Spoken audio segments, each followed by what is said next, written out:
Raghava Lawrence ரஜினிகாந்தோடைய பக்தர். அவர் இப்போதைக்கு அரசியலுக்கு வரமாட்டார். ஏன்னா அவருக்கு மார்க்கெட் ஸ்டெடியாக இருக்குது. அவராக தனி கட்சி ஆரம்பிச்சாருன்னா வேற கட்சியில் விழுவும் அவரை பார்க்க மாட்டான். கடந்த திமுக ஆட்சியில் அம்மா ஜெயலலிதா கொண்டு வந்த அம்மா உணவகத்தை படிப்படியாக மூடிட்டேன். தமிழ்நாட்டிலே பாஜக வேறுன்றவே முடியாது, காங்கிரஸும் வேறுன்றவே முடியாது. அதுக்கு என்ன காரணம் தெரியுமா? இங்க தொண்டர்கள் ஏற்றுக்கொள்கிறார்களா இல்லையா என்பதை பற்றி பாஜக தலைமை கவலைப்படுவதில்லை. விஜய் பின்னால இருந்தா தான் மரியாதை. விஜய் விமர்சிச்சாலும் விஜயை தள்ளினால கொடா அப்படின்னு சொல்லிடுவாங்க. தேவையக்க எம்பி ராஜ்யசபா எம்பி போறத வேண்டான்னு சொல்லிட்டாரு விஜய். அதை காங்கிரஸுக்கு ஒதுக்கிட்டாரு. ஏன் தெரியுமா?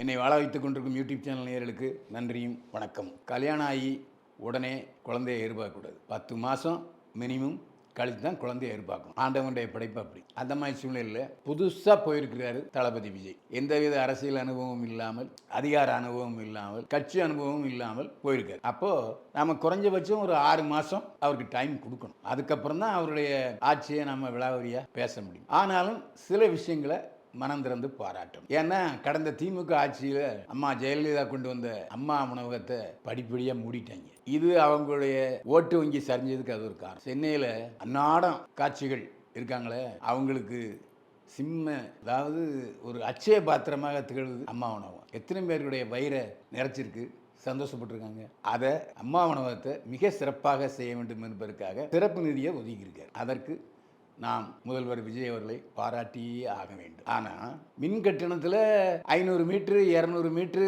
200 யூனிட் 500 யூனிட் நான் குறைக்கிறேங்கிறார். ஆனால் இந்த மாதத்திலிருந்து மின் கட்டண உயர்வு அமலுக்கு வரும். பிள்ளையும் கிள்ளி விட்டு தொட்டிலையும் ஆட்டியிருக்காரு. ஒன்று, இந்த இலவச மின்சாரத்தை நிறுத்துங்க, இல்லை மின் கட்டண உயர்வை வாபஸ் வாங்க. ஒரே நேரத்தில் நீங்கள் மின் கட்டணத்தை இமாலய அளவுக்கு உயர்த்தினது மக்களை நேரடியாக பாய்ச்சி, அதில் சந்தேகமே இல்லை. திமுக காரங்களுக்கு மின்சார ஃபீஸ் கட்டிற ஒருங்க வேலை, அது கண்ட்ரோல்டு போய் யாரு? மின்சார வாரியம். மின்சார வாரியத்தில் திமுக போய் தூந்து ராள பண்ணா உள்ள போட்டுக்க மாட்டாங்க. அதெல்லாம் வதந்தி. அது மின்சார வாரிய செயலாளர் டாக்டர் ராதாகிருஷ்ணன் சொல்லிட்டார். இந்த மாதிரி வெயில் காலத்தில் நாங்கள் மின்சார உபயோகம் அதிகமானதன் காரணமாக கொஞ்சம் வெளியில் மின்சாரம் கட்டணம் கொடுத்து வாங்குவோம். அது இந்த முறை உத்தரவு வரல. அது வந்த பிறகு சரியாயிரும் அப்படின்னு சொன்னார். ஆக இந்த மின்கட்டண உயர்வு தெரியாமல் நடந்து போச்சு. அதாவது இப்படி ஒரு சூழ்நிலை இருக்குது, மின்சாரத்தை வாங்கணுங்கிறது சமீபத்திய அரசுக்கு தெரியாமல் போச்சு. இனிமேல் படிப்படியாக சரியாயிரும். இது மின்சார வாரிய செயலாளர் டாக்டர் ராதாகிருஷ்ணனே சொல்லியிருக்காரு. அதாவது சிங்கப்பெண் அதிரடிப்படை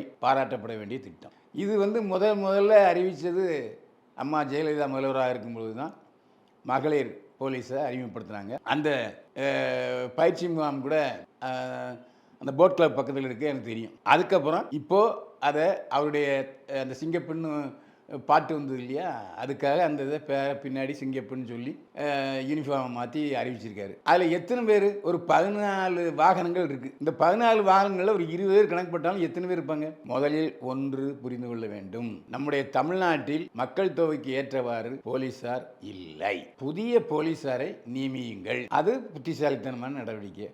அது மட்டும் இல்லை, ஏதோ நீங்கள் புதுசாக திமுக பிஜேபியோட உறவு வைத்துக் கொள்கிற மாதிரி நீங்கள் சொல்கிறீங்க. ஏற்கனவே திமுக டாக்டர் கலைஞர் முதல்வராக இருக்கும் பொழுது பாஜகவோட கூட்டணியில் வச்சு 7 மந்திரிங்க இருந்தாங்க. மறந்துட்டீங்களா? அதனால் டெல்லியில் இங்கே தமிழ்நாட்டில் உள்ள அண்ணா திமுகவுக்கும் திமுகவுக்கும் சரி, அங்கே டெல்லியில் ஒரு கட்சி வேணும். அது பாஜக அல்லது இந்திரா காங்கிரஸாக இருக்கலாம். அதேமாதிரி அங்கே டெல்லியில் உள்ள பாஜகவுக்கும் இந்திரா காங்கிரஸுக்கும் இங்கே தமிழ்நாட்டில் தனிப்பட்ட முறையில் அவங்க நின்று ஜெயிக்க முடியாது. ஒரு விஷயம் புரிஞ்சுங்க, அங்கே டெல்லியில் ஒரு தேவையக்க எம்பி ராஜ்யசபா எம்பி போகிறத வேண்டான்னு சொல்லிட்டாரு. அதை காங்கிரஸுக்கு ஒதுக்கிட்டார். ஏன் தெரியுமா? இப்போது எடுப்பில் ஒரு ராஜ்யசபா எம்பி போனால் அங்கே பாஜகவுக்கு எதிராக பேச வேண்டிய சூழ்நிலை வரும். அதை தவிர்ப்பதற்காகத்தான் அந்த ராஜ்யசபா எம்பியை தாரை வார்த்து கொடுத்து விட்டார் விஜய். இதே ஒரு புத்திசாலித்தனமான நடவடிக்கை என்று தான் நாம் பார்க்க வேண்டும். மக்களுக்கு யார் எந்த கூட்டணிங்கிறது கவலை இல்லை. நான் தான் ஏற்கனவே சொல்லியிருக்கேன்ல, திமுக பாஜக கூட்டணியோடு சேர்ந்து 7 மந்திரிகள் அங்கே டெல்லியில் இருந்தாங்களா இல்லையா? அப்போ இந்த மக்கள் ஏற்றுக்கலையா? இப்போ போட்டி என்ன நடக்க போகுதுன்னா, தேவக தமிழ்நாடு வெற்றி கழகம் பாஜகவுடன் அனுசரித்து போனால் இப்போ டிஎம்கே பிஜேபி கொஞ்சம் கஷ்டம்தான். ஆனாலும் அங்கே மெஜாரிட்டி 2/3 மெஜாரிட்டி இல்லை. யாருக்கு? பாஜக அரசுக்கு. அதனால் திமுகவில் 21 எம்பி இருக்காங்க. ஸோ அவங்களுடைய ஆதரவு கிடைத்தால் நல்லது என்று தான் பாஜக அரசு கருதுமே தவிர தீண்டத்தகாத கட்சி என்று திமுகவை சொல்லவே சொல்லாது. இது ஒரு வதந்தி. இதே சவுக்கு சங்கர் தேர்தலுக்கு முன்னால அண்ணா திமுகவுக்கு ஆதரவா பேசினாரா இல்லையா? பாஜகவுக்கு ஆதரவா பேசினாரா இல்லையா? தமிழ்நாடு வெற்றி கழகத்தையும் திமுகவையும் கிழிச்சு போட்டாரு. இப்ப ஏன் மாறிட்டாரு? அதை யோசிச்சிங்களா? திடீரென்று தேர்தலுக்கு பின்னால் தமிழ்நாடு வெற்றி கழகத்தை ஆதரிக்கிறாரே நீங்க சொன்னவர் ஏன்? அத்தைக்கு மீசை முளைச்சா? அதாவது அண்ணா திமுகவும் தமிழ்நாட்டில் எல்லா கிராமங்களிலும் சிற்றூர்களிலும் தெருக்களிலும் இருக்கிறது. எம்ஜிஆர் முதலமைச்சராக இருக்கும் பொழுது பிஜு பட்நாயக் திமுகவும் சேரணும்னு பேச்சுவார்த்தை நடத்தினார். அப்போ முதல்வர் எம்ஜிஆர் இருக்கட்டும், நான் கழக தலைவராக இருந்துக்கிறேன், ஒன்றுபட்ட திமுக தலைவராக இருந்துக்கிறேன்னு கலைஞர் சொன்னார். அதை அப்போதே புரட்சியாளர் எம்ஜிஆர் ஏற்றுக்கொள்ளவில்லை. எம்ஜிஆர் இருக்கும்போதே திமுக ஒன்னாகல, இப்போ எப்படி ஒன்னாகும்? அதிமுகவுக்கு ஒரு தலைமை நிலையம் இருக்கு, அறிவாலயம். எங்க இன்னைக்கு ஏடிஎம்கேலிருந்து அற்றகுளத்து அறநீர் புறவை போல எல்லாம் போறான். இது எல்லா கட்சியிலும் நடக்கிறது. இன்னைக்கு திமுகவில் போன திமுக ஆட்சியில் கிட்டத்தட்ட 17 அமைச்சர்கள் அதிமுக அமைச்சர்கள் தான். இன்றைக்கு தமிழ்நாடு வெற்றி கழகத்தில் எத்தனை பேர் அதிமுக அமைச்சர்கள் இருக்காங்க? ஸோ திமுக தேவைக்கா எல்லா இடத்துலையும் அந்த கட்சிக்காரங்க நிறவி இருக்காங்க. ஒன்றும் பாதிக்காது. தமிழ்நாட்டிலே பாஜக வேறுன்றவே முடியாது, காங்கிரஸும் வேறுன்றவே முடியாது. அதுக்கு என்ன காரணம் தெரியுமா? ஜனங்களுக்கு தெரியுது. இப்போ திமுகவில் தொண்டர்கள் கூடி மு.க. ஸ்டாலின் அவர்களை தலைவராக தேர்ந்தெடுக்கிறாங்க. அதேமாதிரி அண்ணா திமுகவில் இதுவரைக்கும் பொதுச் செயலாளராக பொதுக்குழு கூட்டி எடப்பாடி பழனிசாமி தேர்ந்தெடுத்தாங்க. இது ஜனநாயகம். இன்னைக்கு திமுகவிலையும் அண்ணா திமுக இருக்குது, உட்கட்சி ஜனநாயகம் இருக்கு. காங்கிரஸ்லையும் பாஜகவிலையும் அங்க யாரு பிரதமர் மோடி அமித்ஷா யார் நினைக்காங்களோ அவர் தான் இங்கே தலைவர். இங்கே தொண்டர்கள் ஏற்றுக்கொள்கிறார்களா இல்லையா என்பதை பற்றி பாஜக தலைமை கவலைப்படுவதில்லை. இன்னைக்கு ஒரு சக்கரவர்த்தின்னு ஒருத்தர் போட்டிருக்காங்களே எம்பியா, அவர் தமிழ்நாட்டுக்கு எந்த வகையில் தொடர்பு கொண்டவர்? காங்கிரஸில் எத்தனையோ ஒரு தொண்டர்கள் இருக்காங்க, பழைய தலைவர் இருக்காங்க. அவங்கள ஒருத்தர் ராஜ்யசபா எம்பிக்கு அனுப்பலாம்ல. ராகுல் காந்தி யார் பிடிக்குதோ அவர் தானே ஆக்குறாரு. அதனால தான் தமிழ்நாட்டில் பாஜகவும் இந்திரா காங்கிரஸும் வேறுன்ற முடியவில்லை. டெல்லியிலேருந்து ஒரு பொம்மையை கொண்டு போடுறாங்க, இங்கே சண்டை வந்துடுது.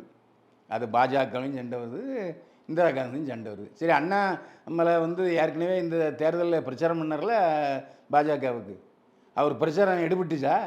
அவர் பிரச்சாரத்தில் எத்தனை எம்பிக்கள் வெற்றி பெற்றார்கள்? அப்போது அண்ணாமலை பிரச்சாரம் பண்ணியும் எடுபடலை. ஸோ அவர் வெளியே என்னத்தை பண்ண போகிறாரு? அவர் என்ன தமிழ்நாட்டில் 40 வருஷம் அரசியல் பண்ணிட்டு இருக்காரா?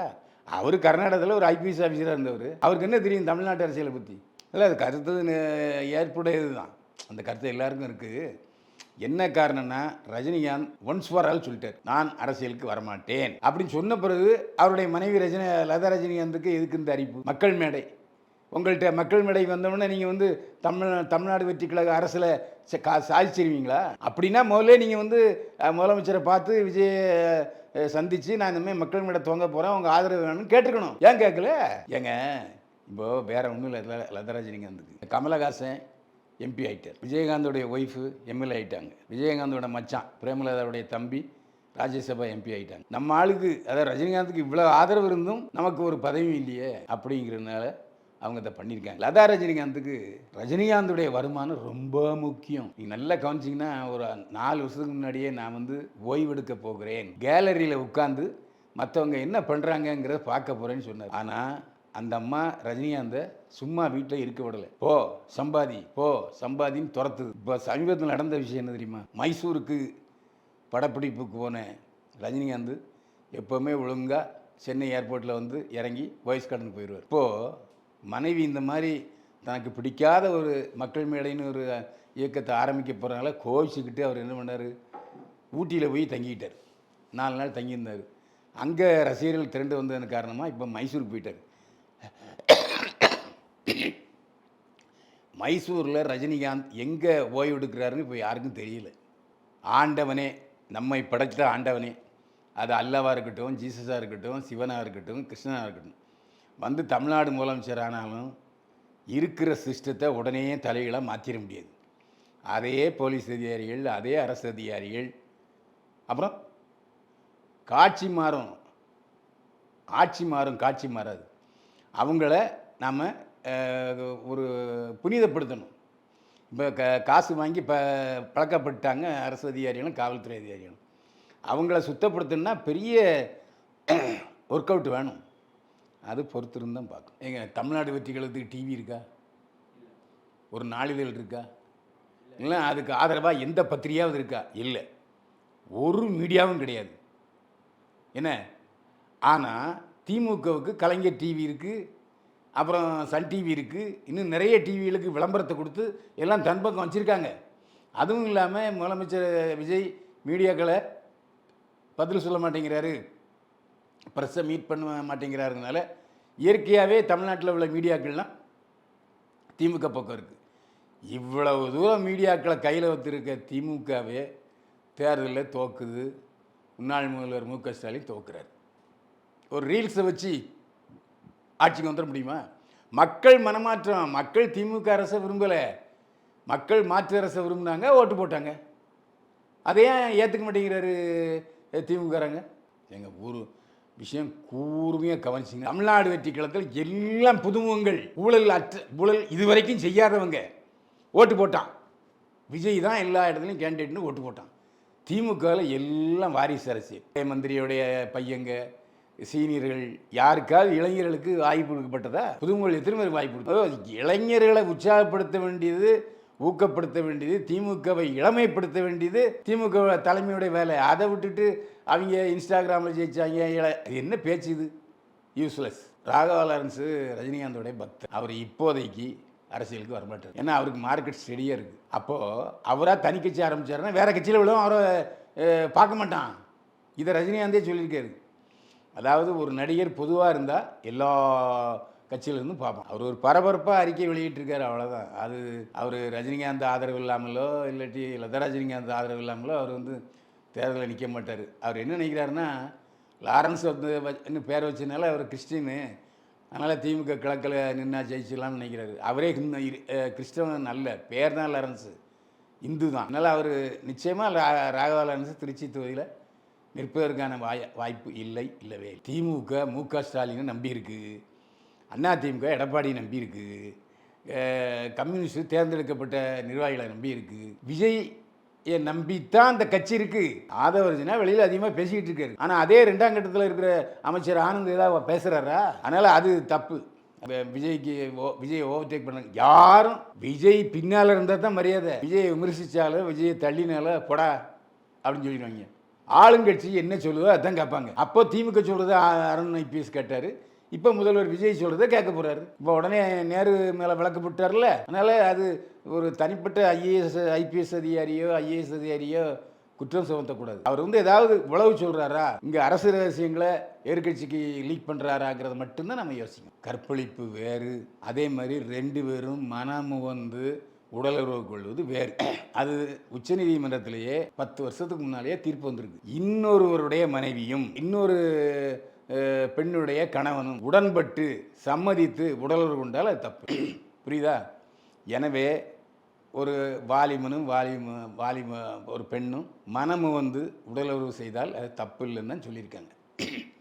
முதல்வராக புரட்சியாளர் எம்ஜிஆர் இருக்கும்போதே, யோ என்னையா லூசுமா அவங்க சட்டம் இருக்குது, விபச்சாரத்தில் பெண்களுக்கு மட்டும் தண்டனை, ஆண்களுக்கு தண்டனை கிடையாதா, என்ன அது அப்படின்னு கேட்டார். அப்போ அந்த சமயத்தில் கொஞ்சம் விபச்சார வழக்குகள்லாம் அதிகமாக இல்லை. அதாவது அவள் உடன்பட்டு போகிறாள், அதில் உனக்கு என்ன அவள் உரிமை? அது அதே தடை பண்ணுற. நீங்கள் எதை மறைக்கணும்னு நினைக்கிறீங்களோ அப்பப்போ அது மேலே புந்துதல் ஆசை அதிகரிக்கும் வாய்ப்பு உண்டு. அதாவது அவனுக்கு வடிகால் இருந்துன்னு வச்சுங்க, அந்த வடிகாலில் இருந்ததுன்னா அவன் தப்பு பண்ணுவதற்கு வாய்ப்பு குறைவு. ஒரு மனைவியை கணவன் திருப்திப்படுத்தினா அவையா இன்னொருத்தட்ட போகிறான். இந்த கேள்வி பதில் சொல்லுங்க. கணவனிடம் கிடைக்காத ஏதோ ஒன்று கள்ளக்காதல்கிட்ட கிடைக்கிறதுனால அவள் போகிறா. இந்த கேள்வி பதில் சொல்லுங்க. ஏன் யோசிக்க மாட்டேங்கிறீங்க? ஒருத்தி கேட்குறா, ஏன்டா என்கிட்ட இல்லாத அவகிட்ட என்ன இருக்குன்னு கேட்டால் அது நியாயம். இப்போது ஹோட்டலில் ஒருத்தன் சாப்பிட்றான்னு வச்சுங்க, ஏதோ ஒரு வேளை ஹோட்டல் சாப்பிட்றான், 2 வேளை ஹோட்டல் சாப்பிட்றான், நைட்டில் வீட்டுக்கு வந்துடுவான். சில நாய்கள் 3 வேளையும் ஹோட்டலே திங்கும். அப்போ என்ன காரணம்னா, வீட்டில் மனைவி சரியாக சாப்பாடு ருசியாக பண்ணுறதில்ல, ஒரு அன்போடு கணவனுக்கு பரிமாறுவதில்லை. இதெல்லாம் காரணம் இருக்கு இல்லையா? இதெல்லாம் நிறைய ஆராயணும். எடுத்தேன் கவிழ்த்தேன்னு நம்ம பேச முடியாது. இப்போ எல்லா வீட்லேயும் சண்டை இருக்கும். யார் வீட்டில் சண்டை இல்லை? எங்கள் வீட்லேயும் தான் சண்டை இருக்கும். காலையில் சண்டை, சாயங்காலம் ஒன்றாயிருவாங்க. அது இயல்பு. பிணக்குங்கிறது கணவன் மனைவிக்குள்ள இயல்பு. அப்படி இருக்கும்போது எங்கள் சிவனும் பார்வதி எத்தனை நாள் சண்டை போட்டாங்க. அதனால் அதெல்லாம் நம்ம கணக்கெடுக்கக்கூடாது. நல்லது நடக்கும். இப்போது ஒன்றும் இல்லை, அவ்வளோ பெரிய விழா, சிங்கப்பெண்ணை அதிரடி விழா. அதில் முதலமைச்சர் என்ன சொல்லியிருக்காரு? ஏப்பா எவ்வளவு சட்டம் போட்டாலும் ஒன்றும் பண்ண போகிறதில்ல, தனி மனித ஒழுக்கம் வேண்டும். புரியுதா? மற்றவனை குறைச்சலோட விட நாமளே ஒழுக்கத்தை நம்ம குடும்பத்திலேருந்து நம்மளிலேருந்து ஆரம்பிக்கணும். அதான் உண்மை. ஒழுக்கம் விழுப்பம் தரலாம். முதலமைச்சரே சொல்லிட்டார். அதாவது திருடனாய் பார்த்து திருந்தாவிட்டால் திருட்டை ஒழிக்க முடியாது. இப்போ ஒரு தண்ணி அடிச்சுக்கிட்டு இருக்கான், அவனை மெல்ல மெல்ல திருத்த வேண்டியது சட்டம் அல்ல, பொண்டாட்டி. ஏன் இப்படி குடிச்சிட்டு வர, இந்த பாரு பிள்ளைகள்லாம் பாரு அப்படின்னு சொல்லி அப்படியே கொஞ்சம் கொஞ்சமாக அவனை மனசை கரைச்சி அவனை திருத்த வேண்டிய பொறுப்பு மனைவிக்கு இருக்குது. ஆனானப்பட்ட எம்ஜிஆரோட உயிர் கொள்கை மதுவிலக்கு. மது இருக்கக்கூடாதுன்னாரு. அவரே தோத்துட்டாரு. குடிச்ச 6 மாதம் ஜெயிலுன்னாரு. மறுநாள் அவருடைய அலுவலகம், மாம்பழம் அலுவலகத்துக்கு ஒரு 500 பொம்பளை திறந்து வச்சு, தலைவா உனக்கு நான் ஓட்டு போட்டேன், என் புருஷன் ஜெயிலில் இருக்கான்னு. மறுநாளே அந்த சட்டத்தை வாபஸ் வாங்கிட்டார். ஆனானப்பட்ட எம்ஜிஆராலே அதை நிறைவேற்ற முடியல. ஏன்னா பழகிட்டான். 40 வருஷமாக குடித்து பழகிட்டான். சாவுக்கு குடிக்கிறான், சந்தோஷத்துக்கு குடிக்கிறான், புப்புனி நாட்டுக்கு குடிக்கிறான், பிரேக்கப்புக்கு குடிக்கிறான், பேச்சலர் பார்ட்டின்னு குடிக்கிறான். அப்போ ஒரு கல்யாணம் இருந்தாலே மச்சி இல்லையா, மாடியில் இருக்கா கேட்குறேன்னா இல்லையா. அதனால் அதை அதாவது பழையாச்சு, என்ன செய்ய முடியும்.